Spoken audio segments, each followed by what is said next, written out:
是极致之冰武魂。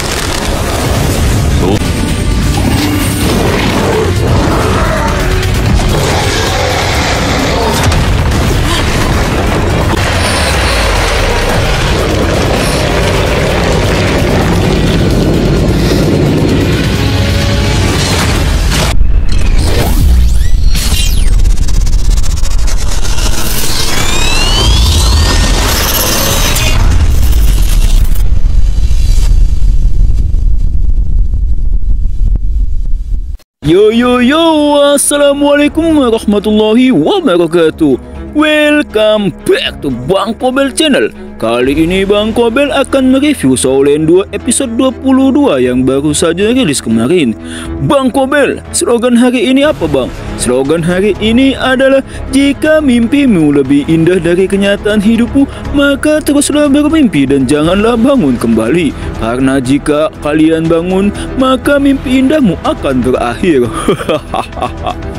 Bagi yang baru bergabung, silakan cek playlist di BK Channel karena Bang Kobel telah mempermudah kalian untuk mereview alur cerita sebelumnya. Oke, tanpa banyak bacot apalagi cocot, hayu kita sedot. Pada episode sebelumnya, Hua Yuhao telah dibawa oleh Dekan Yan Shaozi karena dia telah mengeluarkan 2 cincin jiwa 100.000 tahun. Cincin jiwa 100.000 tahun sangatlah langka di benua Dolo. Itu karena harus membunuh monster jiwa yang kultivasinya 100.000 tahun.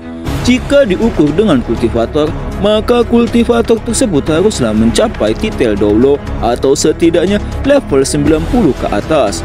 Maka tak heran jika para petinggi Akademis Red itu terkejut, dan itu membuat Raja Binatang marah karena monster jiwa yang ia bawa semuanya menjadi ketakutan. Dekan Yan yang bersama Hua Yuhao menjelaskan bahwa Raja Binatang tidak akan bertindak tanpa sebab. Maka dari itu kau harus menjelaskan padanya. Namun dalam hatinya dia pun ingin mengetahui tentang Hua Yuhao lebih jauh. Di sisi lain, Fan Yu sedang berkata pada Dekan Qian Doudo bahwa dia percaya pada Hua Yuhao akan menjadi master alat jiwa level 5 sebelum ia lulus dari akademi luar.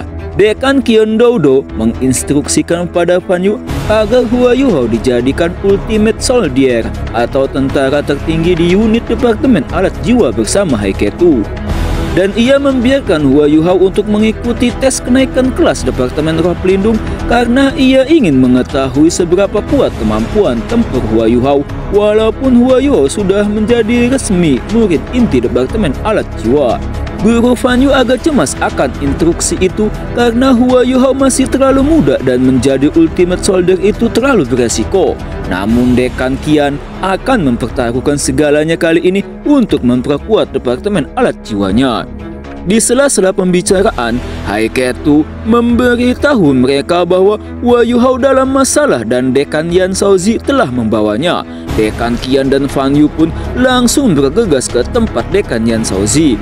Namun Hua Yuhao ternyata dibawa ke tempat Raja Binatang untuk mempertanggungjawabkan ulahnya karena 2 cincin jiwa 100.000 tahun itu telah membuat monster jiwa ketakutan. Dan itu jelas membuat Raja Binatang ataupun Guru Gong marah. Ketika Guru Gong melihat Hua Yuhao, ia bergumam tentang bagaimana anak ini melakukan teknik itu. Tanpa basa-basi, ia pun menguji Hua Yuhao dengan kekuatan jiwanya yang berbentuk cakar merah yang menyedot Hua Yuhao seolah-olah ingin mencengkeramnya. Namun jelas saja Hua Yuhao tidak tinggal diam. Ia mengaktifkan Gosado Step miliknya untuk menghindarinya. Melihat itu, Guru Gong pun menambahkan kekuatan cengkeramannya untuk menangkap Hua Yuhao. Hua Yuhao pun akhirnya mengaktifkan roh pelindung keduanya, yaitu Kalajengking Giok Es, dan keluarlah cincin 1000 tahun dari kakinya. Yan Shaozi pun terkejut karena Hua Yuhao memiliki roh pelindung itu. Bukankah dia hanya memiliki roh pelindung mata spiritual? Namun kenapa dia kali ini mengeluarkan roh pelindung yang berbeda?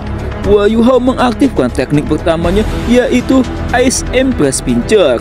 Tangan Hua Yuhao pun diselimuti es yang berbentuk capit kalajengking dan keluarlah ranjau-ranjau es di sekitar kakinya.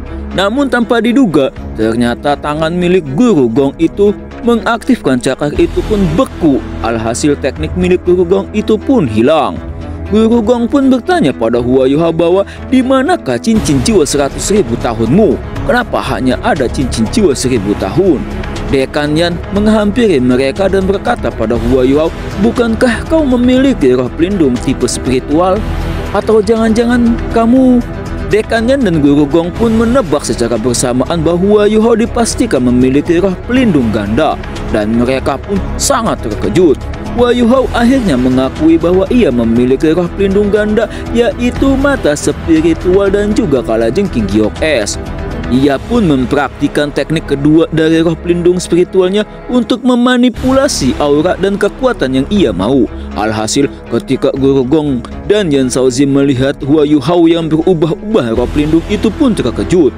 Hua Yuhao menjelaskan bahwa dengan kekuatan spiritualnya, ia mampu merubah ruang dan menirikun berbagai bentuk dan aura yang sesuai dari apa yang ia tiru. Namun teknik ini tidak dapat dipergunakan untuk menyerang.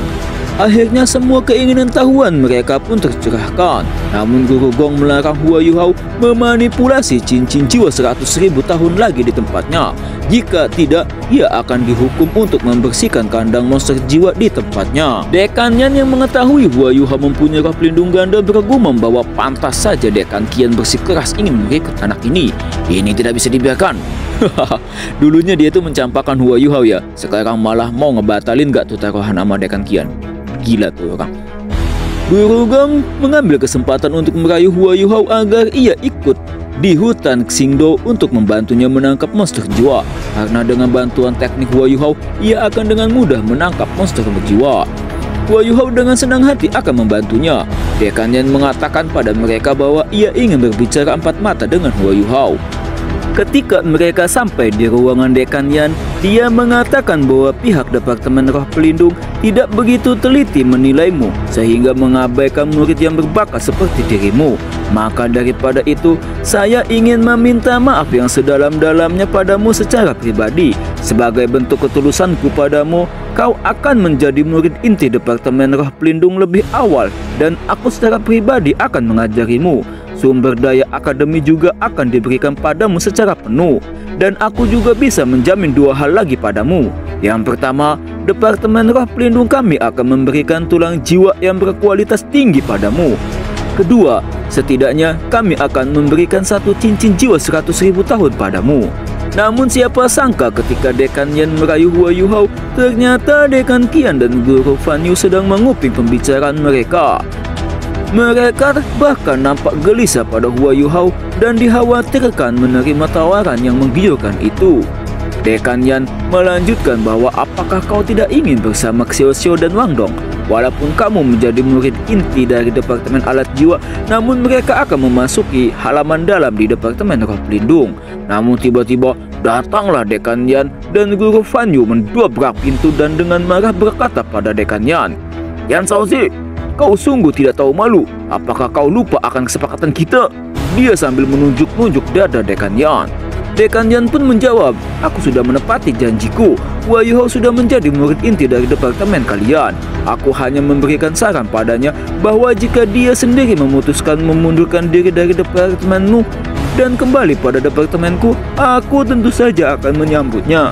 "Kau, Hua Yuhao sudah menjadi murid inti departemenku. Demi persatuan kedua departemen, kusarankan kau jangan mempertahankannya," ucap Dekan Qian dengan marah. Terjadilah perebutan di antara mereka dengan tingkah konyol tingkah mereka. Pada akhirnya, mereka memutuskan untuk bertanding dan bagi siapa saja yang menang akan mendapatkan Hua Yuhao. Namun terdengarlah dari belakang bahwa jika kalian ingin bertarung, maka silakan bertarunglah denganku. Entah siapa itu yang berbicara, namun scene telah berganti. Tim dari Hua Bin yang menyaksikan Hua Yuhao mengeluarkan dua cincin jiwa 100.000 tahun saling berpikir keras tentang trik apa yang digunakan oleh Hua Yuhao.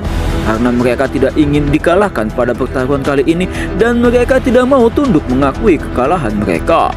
Hua Yuhao yang telah keluar dari kantor Dekan Yan, dia disambut Xiao Xiao dan Wang Dong. Wang Dong berkata pada Hua Yuhao sekarang menjadi murid favorit karena kejadian kemarin. bahkan ia menjadi perebutan antar dua departemen. Dan Wang Dong pun menanyakan hasil perebutan antar dua dekan tersebut. Hua Yuhao menjawab bahwa tidak ada hasilnya dari perdebatan tersebut karena datangnya sesosok yang berpengaruh melerai mereka dan akan mengadakan rapat papilium Dewa Laut untuk masalah ini. Keesokan harinya, akhirnya ujian kenaikan kelas pun dilanjutkan. Zulu dari tim Dai Hua Bin melawan monster jiwa semut kultivasi 100 tahun.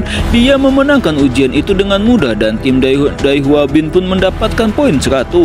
Tim Hua Yuhao masih 0 karena kemarin dia mengeluarkan 2 cincin jiwa 100.000 tahun dan membuat takut para monster jiwa dianggap tidak sah. Alhasil, tim Hua Yuhao belum mendapatkan poin dan Hua Yuhao harus melakukan ujian ulang.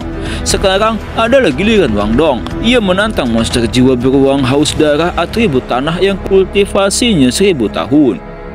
Ketika dia memilih monster jiwa 1000 tahun, banyak yang merasa risih karena terlalu beresiko. Xiao mengkhawatirkan Wang Dong dan bertanya pada Hua Yuhao, Wang Dong tidak dalam bahaya kan? Wang Dong pun mengeluarkan cincin jiwanya lalu melesat ke udara. Namun terjadi adegan lucu karena ketika dia terbang, ia terbentur penghalang karena pada ujian kali ini hanya diperbolehkan untuk terbang batas 5 meter. Alhasil, gerak Wang Dong pun menjadi terbatas. Terjadilah jual beli pukulan antara Wang Dong dan dengan beruang haus darah itu. Namun Wang Dong berhasil menendang kepala monster itu dan langsung mengaktifkan taktik pertamanya, yaitu guillotine knife swing, dan langsung menyayat tubuh beruang itu.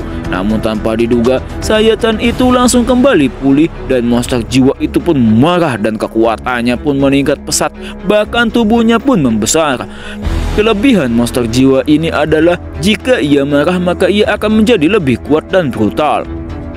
Monster jiwa itu menyerang Wang Dong dengan brutal hingga membuat Wang Dong kehilangan keseimbangannya. Dan karena monster jiwa itu atribut tanah, maka ia mengeluarkan kekuatan yang besar untuk membuat gempa yang membuat Wang Dong merasakan pusing di kepalanya.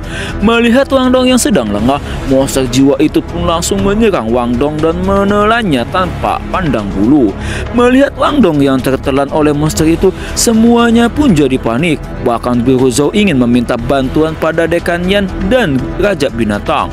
Namun Yan Shaozi mencegah untuk membantu karena itu membuat para siswa tumbuh dewasa. Di saat semua orang khawatir, muncullah cahaya keemasan dari mulut beruang itu dan keluarlah Wang Dong karena ia telah mengaktifkan teknik keduanya. Ia mengagumi kekuatan dari beruang itu, namun ia masih memiliki keuntungan karena ia dapat terbang. Wang Dong pun mengaktifkan teknik ketiganya, yaitu Butterfly God's Light. Keluarlah bola cahaya keemasan yang melesat menuju beruang. Beruang itu pun berusaha untuk menahan bola keemasan itu, namun siapa yang menduga bahwa bola itu mengeluarkan sayatan emas seperti bilah pedang. Beruang itu tersedot masuk ke dalam cahaya dan muncullah bilah pedang emas yang terus-menerus menyayat beruang itu. Melihat itu, Raja Binatang pun menghentikan serangan Wang Dong. Namun beruang yang terlepas dari jebakan itu langsung menyerang Wang Dong kembali. Wang Dong pun mengeluarkan kembali bola cahaya itu dan membuat beruang itu berhenti di tempatnya karena rasa takut. Raja Binatang itu memuji Wang Dong karena teknik ketiganya itu hampir saja membunuh beruang haus darah miliknya. Wang Dong pun diumumkan memenangkan pertandingan dan mendapatkan poin 100 ditambah dengan 50 poin karena teknik skill ketiganya yang cukup kuat. Namun Yan Shaozi memotong 40 poin karena serangan terakhir Wang Dong tidak dilancarkan. Karena bagaimanapun beruang itu cukup mampu untuk menerima serangan itu. Ditambah ia adalah murid inti dari Departemen Roh Pelindung yang memiliki persyaratan yang ketat. Alhasil, Wang Dong hanya mendapatkan poin 110 poin. Wang Dong pun kecewa akan keputusan itu. Selanjutnya adalah Cui Yazi dari tim Dai Hua Bin dan ia pun mendapatkan poin 110 karena hal yang sama dengan Wang Dong. Tim Dai Hua Bin mengumpulkan 210 poin. Namun saat Xiao bertanding, ia gagal melumpuhkan monster jiwa karena waktu yang telah ditentukan. Alhasil, Xiao hanya mendapatkan 96 poin. Tim Hua Yuhao pun mengumpulkan 206 poin. Saat ini, tim Dai Hua Bin mengungguli tim Hua Yuhao. Untuk ujian selanjutnya adalah Dai Hua Bin. Banyak para guru yang mengaguminya bahkan percaya pada Dai Hua Bin akan mencapai level 40 tahun hanya butuh 1,5 tahun karena kecepatan kultivasinya. Oke, monster apakah yang akan dipilih oleh Dai Hua Bin? Jangan kemana-mana, tetap stay di Bang Kobel Channel.